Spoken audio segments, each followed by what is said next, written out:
মহাশিবরাত্রিতে এই ৫টি কাজ করলে জীবনে নরক সমান যন্ত্রণা নেমে আসবে, তাই আজকেই সাবধান হয়ে যান। নমস্কার বন্ধুরা, আমি সুচরিতা, সবাইকে স্বাগত জানাচ্ছি কিপ গ্রুমিং চ্যানেলে। বন্ধুরা, আশা করছি ঈশ্বরের আশীর্বাদে প্রত্যেকেই ভালো আছেন এবং সুস্থ আছেন। আর হাতে গোনা কয়েকদিন বাকি, সামনেই আসতে চলেছে মহাশিবরাত্রি। দেবাদিদেব মহাদেবের ভক্তরা সারা বছর অপেক্ষা করে থাকেন মহাশিবরাত্রির জন্য। এই বিশেষ দিনে উপবাসী রেখে প্রত্যেক প্রহরে প্রহরে শিবলিঙ্গ অভিষেক করে পুজো করলে এবং রাত্রি জাগরণ করলে দেবাদিদেব মহাদেব তার ভক্তদের ডাকে অবশ্যই সাড়া দেন এবং তাদের সকল মনস্কামনা পূর্ণ করেন।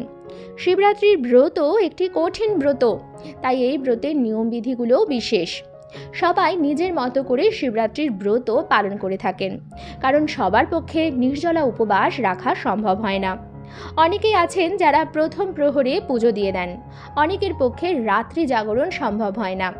তবে আপনি যেভাবেই পুজো দিন না কেন, মনের ভক্তি ভাবটাই হচ্ছে আসল। শিবরাত্রির দিনে আপনি কঠিন সংযমী হয়ে উপবাসী রেখে যদি পুজোও করেন, কিন্তু তার সাথে সাথে যদি এই 5টি ভুল কাজ করে ফেলেন বন্ধুরা, তাহলে কিন্তু মহাশিবরাত্রির ব্রতের পূর্ণ ফল পাওয়ার থেকে আপনি বঞ্চিত হতে পারেন। তাই ভুলেও এই 5টি কাজ কিন্তু করবেন না। তাই আজকের এই ভিডিওটি কিন্তু খুবই গুরুত্বপূর্ণ হতে চলেছে। আমার সকল দর্শক বন্ধুদের অনুরোধ করব যে ভিডিওটি কিন্তু সম্পূর্ণরূপে দেখবেন। দেখার পর যদি ভালো লাগে তাহলে অবশ্যই কিন্তু একটি লাইক করবেন, কমেন্টসে লিখবেন হর হর মহাদেব, এবং বন্ধুরা অবশ্যই ভিডিওটি শেয়ার করবেন আপনাদের নিকট আত্মীয় স্বজন বন্ধু বান্ধবদের সাথে, যাতে সবাই এই ভিডিওটি থেকে উপকৃত হন। চলুন বন্ধুরা, আসা যাক মূল পর্বে। এই বছর মহাশিবরাত্রি কবে পড়েছে তাই নিয়ে প্রচুর বন্ধুদের মনে সংশয় আছে। হিন্দু ক্যালেন্ডার অনুসারে প্রতি মাসের কৃষ্ণপক্ষের চতুর্দশী তিথিতে মাসিক শিবরাত্রির উপবাস ও পুজো করা হয়। তবে ফাল্গুন মাসের কৃষ্ণপক্ষীয় চতুর্দশী তিথি মহাশিবরাত্রি হিসাবে পালন করা হয়। এই বিশেষ দিনেই হর পার্বতীর মিলন হয়েছিল। শিব ও গৌরীর বিবাহের দিন হচ্ছে মহাশিবরাত্রি। চতুর্দশী তিথি শুরু হচ্ছে 15ই ফেব্রুয়ারি 2026 বিকাল 5:04 থেকে এবং চতুর্দশী থাকবে 16ই ফেব্রুয়ারি 2026 বিকাল 5:34 পর্যন্ত। যেহেতু মহাশিবরাত্রিতে সারা রাত্রি জাগরণের মাধ্যমে 4টি প্রহরে শিবলিঙ্গ অভিষেক করে এই ব্রত সম্পন্ন হয়, তাই 15ই ফেব্রুয়ারি মহাশিবরাত্রি পালন করা যুক্তিযুক্ত হবে। 4টি প্রহরই পড়েছে 15ই ফেব্রুয়ারি রাত্রিবেলা। আমি 4 প্রহরের পূর্ণাঙ্গ সময়সূচি নিয়ে একটি ভিডিও বানিয়েছি, আপনারা দেখে নিতে পারেন। এই ভিডিওটিতে আমি শুধুমাত্র বলে দেবো যে কি কি কাজ থেকে আপনারা শিবরাত্রির এই পুণ্যতিথিতে বিরত থাকবেন। প্রথম যে কাজটি থেকে আপনারা বিরত থাকবেন সেটি হচ্ছে সেদিন ঝগড়া, কলহ, অশান্তি, বিবাদ ইত্যাদি করবেন না। পরিবারের সদস্যরা, বিশেষ করে স্বামী স্ত্রী, একে অপরের সাথে সেদিন কোনো রকম ঝগড়া করবেন না বা দুজনকে কটু কথা শোনাবেন না। মনে রাখবেন, এই মহাশিবরাত্রির পুণ্যতিথিতে শিব ও শক্তির মিলন হয়েছিল। হর পার্বতীর বিবাহের দিন হচ্ছে মহাশিবরাত্রি।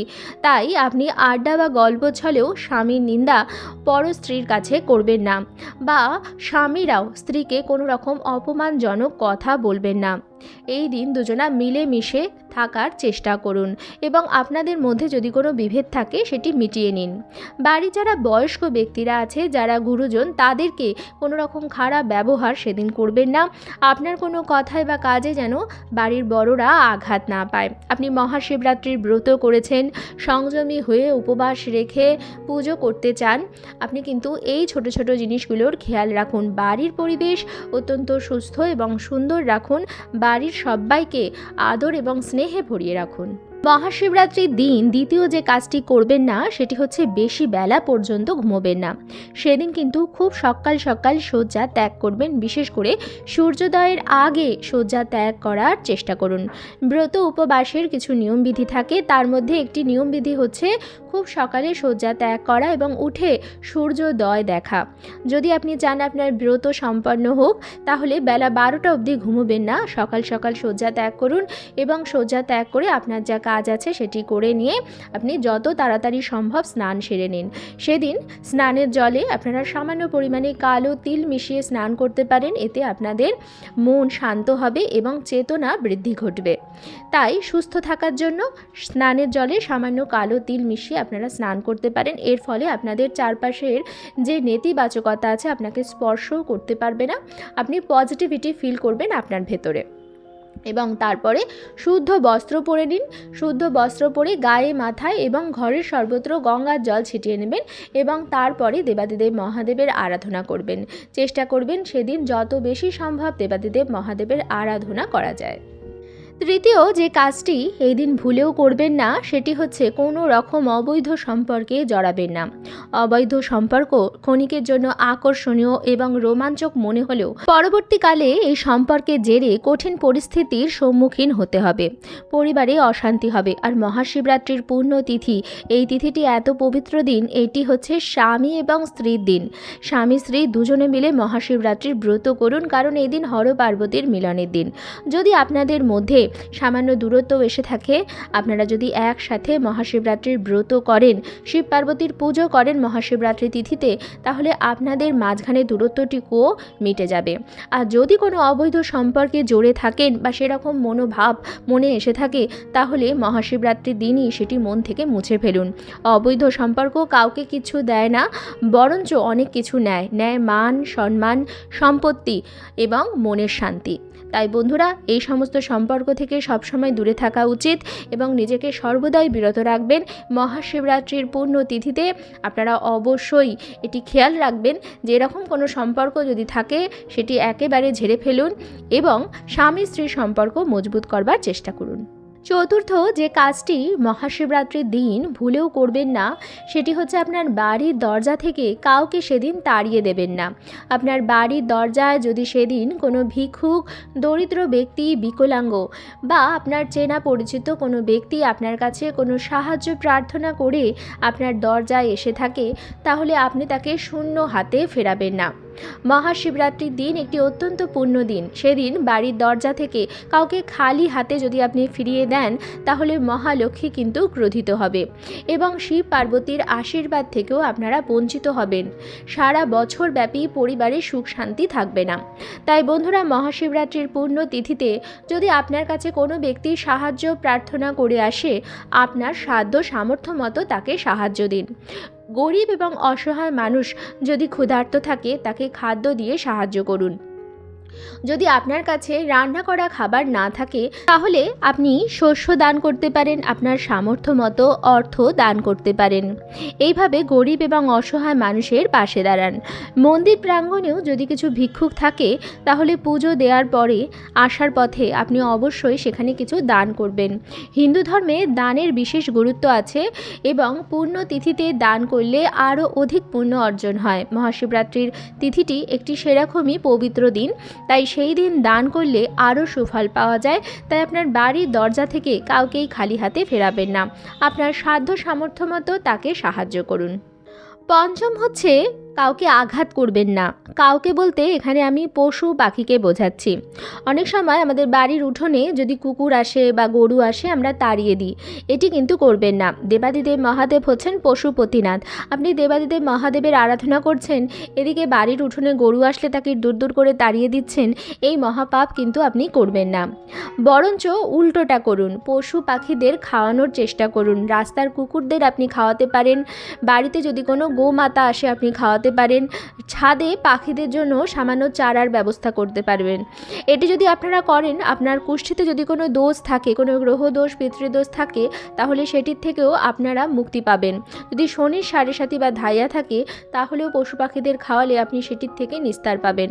সমস্ত রকম গ্রহদোষ কাটবে। আপনার বাড়ির উঠোনে যদি আপনি কুকুর বা গরুকে খাবার দেন, আপনার ঘরের বাস্তু দোষও কিন্তু কেটে যাবে। তার সাথে সাথে দেবাদিদেব মহাদেবের আশীর্বাদও আপনি পাবেন। সর্বদাই পশু পাখি যদি আপনার বাড়ির দরজায় কেউ আসে, আপনি কিছু খাবার দেওয়ার চেষ্টা করুন, তাদের জন্য জল রাখার চেষ্টা করুন। আপনি দেখবেন এর ফলে আপনার জীবনের বাধা বিপত্তিগুলো অনেকাংশেই কেটে যাচ্ছে। মহাদেবের আশীর্বাদ তো আপনি পাচ্ছেন, তার সাথে সাথে যদি আপনার গ্রহ দশা ঠিক থাকে তাহলে আপনার জীবনে উন্নতি আসবে এবং অর্থ আগমনের পথে যে বাধাগুলি রয়েছে যার জন্য আপনার জীবনে উন্নতি আসছে না, সেটিও কিন্তু দূর হবে। আস্তে আস্তে দেখবেন যে আপনার অর্থপ্রাপ্তির যোগ তৈরি হচ্ছে, ঘর থেকে রোগ জ্বালা যন্ত্রণা সব কিছু দূর হচ্ছে। সবশেষে বলবো, মহাশিবরাত্রির দিনে খাদ্য খাবারের কিছু বিধিনিষেধ আছে, সেগুলি কিন্তু অবশ্যই পালন করবেন। মহাশিবরাত্রিতে কি কি খাবার আপনারা খেতে পারেন, মহাশিবরাত্রির আগের দিন এবং পরের দিন পালনের কি কি নিয়ম আছে, খাদ্য খাবারের কি কি বিধিনিষেধ আছে উপবাসে, সেই সমস্ত কিছু নিয়ে আমি একটি ভিডিও বানিয়েছি।